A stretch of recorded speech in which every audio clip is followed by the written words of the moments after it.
పవన్ కళ్యాణ్ పనితీరుపై ఎటువంటి అనుమానాలు లేవు. ఆయన ప్రజల కోసం పూర్తి స్థాయిలో తన సమయాన్ని వెచ్చిస్తున్నారు. సినీ రంగంలో తనకంటూ మంచి కెరీర్ ఉన్న రాజకీయాల కోసం తాత్కాలికంగా పక్కన పెట్టారు. నిత్యం ప్రజలతో మమేకమై పనిచేస్తున్నారు.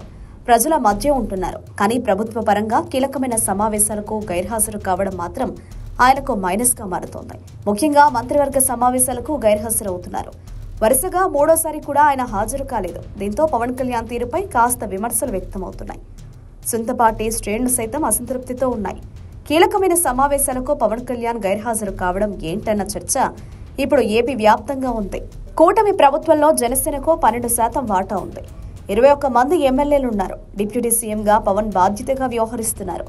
మరో 3 మంత్రులు కూడా కొనసాగుతున్నారు. ముఖ్యమంత్రి తర్వాత డిప్యూటీ సీఎం పవన్ అన్నట్టు పరిస్థితి ఉంది. అందరిలోనూ సమభావం తేవాలని సీఎం చంద్రబాబు ఏకంగా ప్రభుత్వ కార్యాలయాల్లో deputy CM Pavan Kalyan photo పెట్టించారు.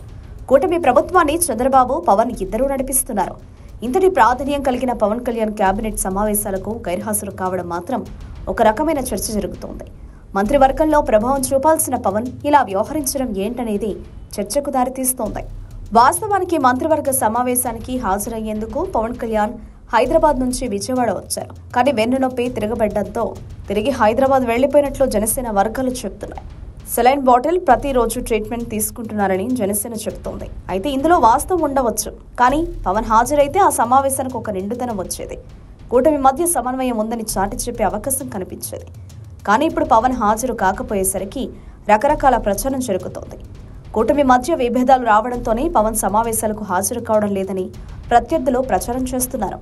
ఒక విధంగా కూటమి సమన్వయానికి ఇబ్బందికర పరిస్థితులు ఎదురవుతున్నాయి కూడా. మొన్నటికి మొన్న అమరావతిలో కలెక్టర్ల సమావేశం జరిగింది. ఈ సమావేశానికి సైతం డిప్యూటీ సీఎం పవన్ కళ్యాణ్ గైర్హాజరయ్యారు. జిల్లాల వారీగా ఎక్కువ శాతం ప్రగతి పవన్ కళ్యాణ్ శాఖలది. కలెక్టర్ల ద్వారా పల్లె పాలనతో పాటు పంచాయతీరాజ్ పాలన సాగుతోంది.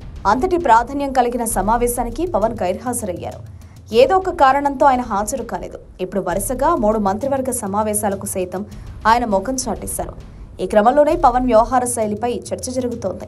కూటమి అధికారంలోకి వచ్చిన తర్వాత పవన్ ప్రాధాన్యత పెరుగుతూ వచ్చింది. కానీ వరుసగా సమావేశాలకు గైర్హాజరవుతుండడం మాత్రం మైనస్ అవుతోంది. Subscribe to Social TV Telugu for more videos. Hit the bell icon for faster updates.